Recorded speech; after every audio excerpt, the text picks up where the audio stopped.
Assalamualaikum warahmatullahi wabarakatuh.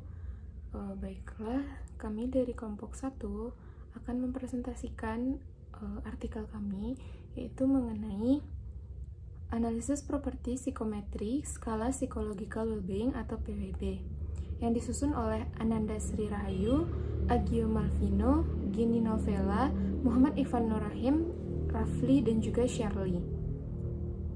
Baiklah, sebelumnya saya akan menjelaskan beberapa bagian yang akan dijelaskan dalam artikel ini. Yang pertama yaitu ada pendahuluan, kemudian ada metode, dan selanjutnya ada hasil, kemudian ada validitas isi, validitas konstruk, dan juga hasil dan kesimpulan. Maksud saya, dan juga kesimpulan dan saran. Nah, pada video ini saya akan menjelaskan terlebih dahulu apa pendahuluan dari artikel kami. Baiklah, psychological well-being. Pada era modern ini, masalah kesejahteraan psikologis atau psychological well-being itu tuh menjadi suatu isu yang semakin mendapatkan perhatian, terutama di kalangan mahasiswa. Nah, psychological well-being ini merujuk kepada pengalaman subjektif seorang individu dalam mencapai kepuasan hidup secara menyeluruh, termasuk aspek-aspek seperti kebahagiaan, kepuasan diri, pemahaman diri, pengendalian diri, dan hubungan sosial yang sehat. Pengertian tersebut dijelaskan oleh Riff 2014.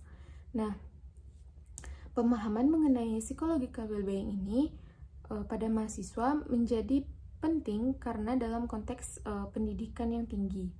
Nah, mahasiswa yang mengalami tekanan dan tuntutan yang tinggi dalam mencapai suatu prestasi akademik, dalam menjaga keseimbangan antara kehidupan pribadi dan sosial, serta menghadapi perubahan yang signifikan dalam kehidupan mereka. Nah, selain itu, menurut Riff juga ada 6 dimensi utama dalam psychological well-being, yaitu yang pertama ada self-acceptance atau penerimaan diri, yang kedua ada positive relation with others atau hubungan positif dengan orang lain, kemudian ada autonomy atau otonomi, kemudian ada environmental mastery atau penguasaan lingkungan, dan ada purposive in life atau tujuan hidup, dan yang terakhir ada namanya personal growth atau pertumbuhan diri. Maksud saya pertumbuhan pribadi yang akan mempengaruhi kesejahteraan individu seseorang. Namun, di sisi lain, masih banyak mahasiswa yang mengalami tantangan dan juga tekanan psikologis selama duduk di bangku kuliah. Nah, faktor-faktor tuntutan akademik yang tinggi ini dan juga tekanan sosial, masalah keuangan, dan juga perubahan transisi dari sekolah menengah atas menuju perguruan tinggi dapat memberikan dampak negatif terhadap psychological well-being seseorang. Itu dijelaskan oleh Harlock 1999. Nah, selain itu juga menurut Harlock 1999 ini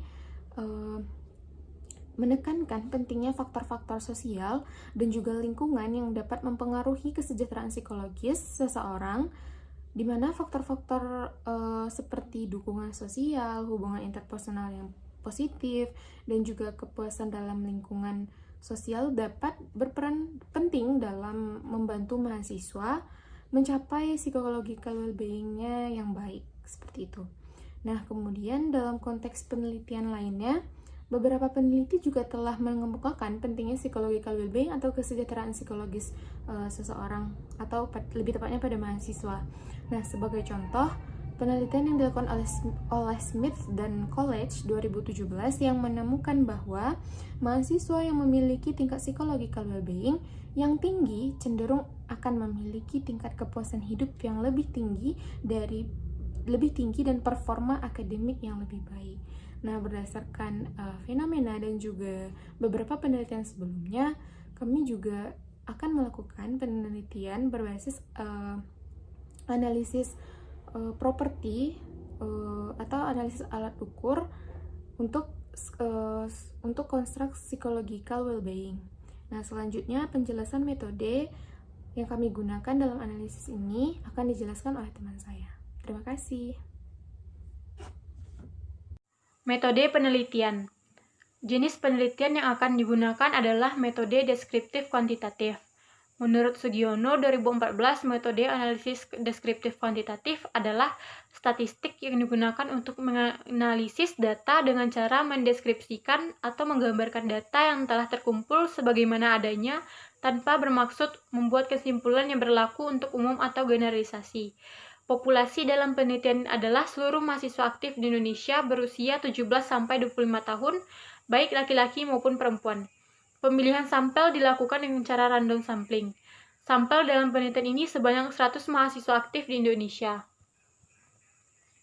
Penelitian ini menggunakan skala Psychological Wellbeing atau PWB berdasarkan teori RIF yang disusun dari 6 aspek, yaitu adapun 6 aspek tersebut adalah kemandirian, autonomi, penguasaan lingkungan, environmental mastery, pertumbuhan pribadi, personal growth, hubungan positif dengan orang lain, positive relation with others, tujuan hidup, purpose in life, dan penerimaan diri, yaitu self-acceptance.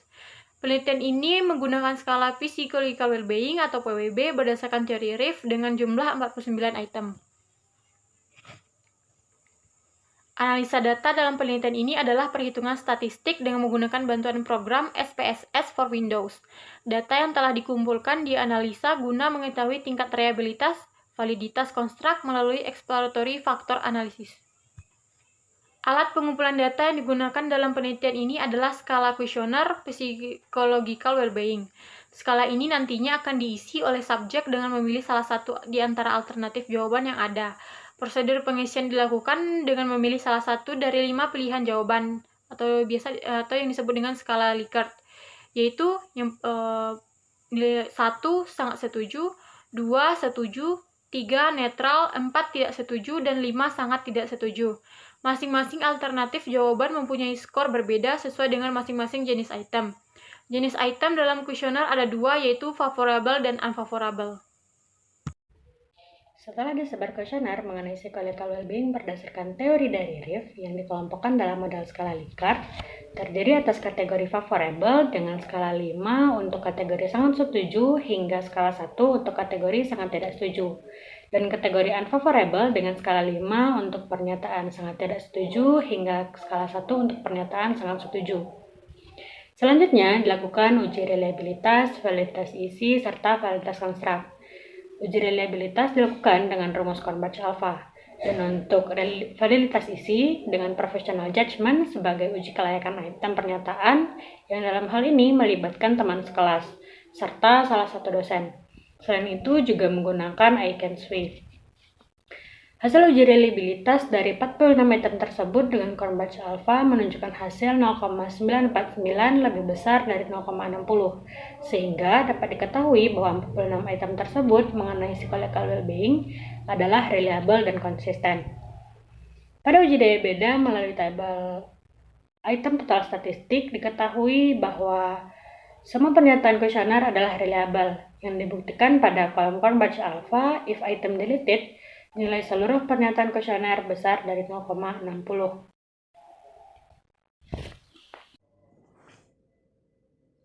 Validitas isi.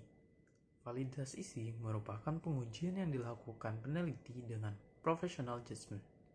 Professional judgment sendiri merupakan uji kelayakan butir pernyataan item soal yang dilakukan kepada orang-orang yang mengerti dalam hal tersebut.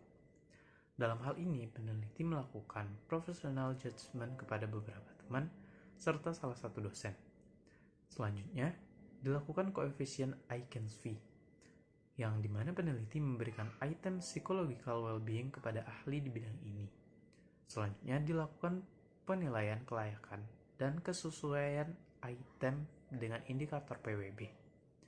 Penilaian dilakukan dengan memberikan rentang nilai terhadap item yang dibuat. Nilai diberi rentang 1 hingga 5, yang dimana jika muncul nilai 5, berarti itu sangat relevan atau mewakili sesuai dengan indikator perilaku PWB. Apabila seorang ahli memberi nilai 1, berarti itu tidak relevan atau tidak mewakili, yang berarti harus diganti dengan item yang baru. Setelah diuji cobakan, peneliti melakukan koefisien I-Can-SWI ini. Saat berlangsungnya kelas, kemudian mencatat skor penilaian dari beberapa teman, yang mana berjumlah 3 orang. Baiklah, saya akan menjelaskan materi yaitu tentang validitas konstruk. Validitas ini terdiri atas validitas isi dan validitas konstruk. Validitas merupakan suatu indikator yang menunjukkan suatu alat ukur benar-benar mengukur apa yang seharusnya hendak diukur. Pada skala psychological well-being ini terlihat pada tabel 5 validitas konstruk. Yang pertama itu jumlah pernyataannya terdiri dari 49, pernyataan valid 46, pernyataan gugur 3, dan reliabilitasnya 0,949. Jumlah responden dalam uji coba instrumen ini sebanyak 100 responden. Berdasarkan jumlah responden pada reliability statistik menunjukkan bahwa terdapat 46 item dengan nilai Crobat alpha 0,949 besar dari 0,60. Maka dapat diketahui bahwa 46 item pernyataan kuesioner untuk variabel psychological well-being adalah reliable dan konsisten. Dalam artian bahwa setiap korelasi pernyataan yang memiliki koefisien di bawah 0,3, maka pernyataan tersebut tidak berkorelasi baik dengan pernyataan lainnya, atau dapat dikatakan bahwa 3 pernyataan yang tidak valid pada uji coba item total statistik, sehingga dapat digunakan untuk mengukur konstruk psychological well-being. Berdasarkan uji coba tersebut, diketahui bahwa validitas alat ukur sangat baik, namun membuang 3 pernyataan dan ditunjukkan dengan koefisien reliabilitas 0,949 dengan kriteria besar dari 0,60.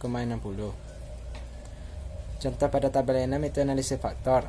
Apabila nilai KMO MSA lebih besar dari 0,50, maka teknik analisis faktor dapat dilanjutkan.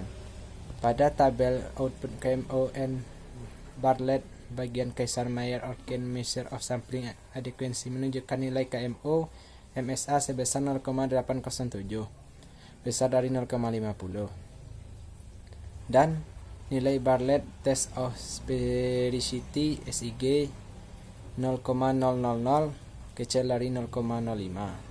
Maka analisis faktor dalam penelitian ini dapat dilanjutkan karena sudah memenuhi persyaratan pertama. Setelah hasil analisis faktor dapat pada tabel KMO diketahui, maka selanjutnya dilakukan item rotasi komponen metrik. Pada item ini sudah diuji dengan menggunakan variabel rotasi komponen metrik dan menunjukkan nilai korelasi atau hubungan antara masing-masing variabel dengan faktor yang akan terbentuk. Salah satunya pada variabel dengan faktor 1 sebesar 0,544 dan korelasi dengan faktor 2 yaitu min 0,420. Sekian, terima kasih. Kesimpulan. Penelitian ini menunjukkan hasil bahwa alat ukur konstruk psychological well-being merupakan alat ukur yang valid, reliable untuk mengukur tingkat kesejahteraan psikologis pada individu dengan usia 18-25 tahun di Indonesia, dengan mempertimbangkan beberapa aspek seperti psikologis, sosial, budaya, dan kontekstual. Berdasarkan uji reliabilitas dan validitas konstruk sosial, terdapat 49 item yang dimana 3 item gugur untuk konstruk prososial. Pada reliability statistik menunjukkan bahwa terdapat 49 item dengan nilai Kornbach alpha 0,949 lebih besar daripada 0,60. Maka dapat diketahui bahwa 49 item pernyataan kuesioner untuk variabel prososial adalah reliable dan konsisten.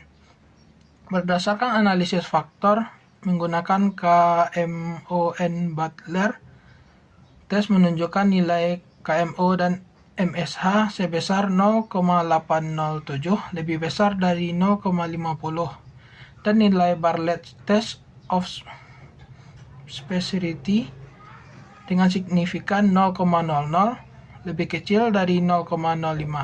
Maka analisis faktor dalam penelitian ini dapat dilanjutkan karena sudah memenuhi standar penelitian. Pada tataran aplikatif, mengingat pentingnya kesejahteraan psikologis pada setiap orang sebagai dasar perkembangan individu dewasa yang berfungsi optimal, maka ketepatan konsep dan hasil pengukuran menjadi faktor penting yang harus diperhatikan. Apabila alat ukur dan hasil pengukuran mendekati keakuratan realita yang sebenarnya di lapangan, maka hasil pengukuran tersebut dapat menjadi penilaian yang akurat, yang dapat ditindaklanjuti dalam bentuk intervensi. Selanjutnya yaitu saran. Peneliti menyarankan pada penelitian kedepannya dapat difokuskan pada pengembangan alat ukur psychological well-being yang lebih komprehensif, yang melibatkan dimensi-dimensi yang lebih luas dari PWB, seperti kepuasan hidup, makna hidup, optimisme, hubungan sosial, dan lain sebagainya. Hal ini akan memberikan gambaran yang lebih holistik tentang PWB individu. Selanjutnya, penting untuk melakukan uji validitas dan reliabilitas yang lebih mendalam pada alat ukur PWB. Ini akan memastikan bahwa alat ukur yang digunakan memiliki keandalan dan ketepatan yang tinggi dalam mengukur PWB individu. Hal ini dapat dilaksanakan dengan menggunakan metode-metode statistik yang lebih canggih dan validitas silang dengan instrumen PWB yang sudah teruji.